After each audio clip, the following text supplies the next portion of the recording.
Hi everybody, welcome back to Inspired By. Today we're going to explain to you why we're inspired by our town and our area that we live in at the Lake of the Ozarks.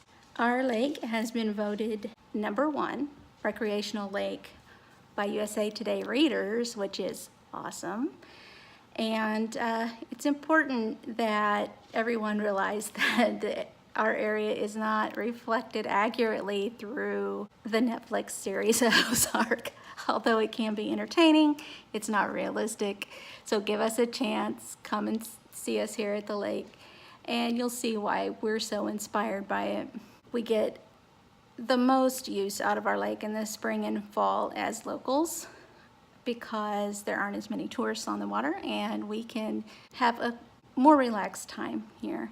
So don't forget to subscribe, give us a thumbs up, and share this video with your friends. Thanks so much. Enjoy.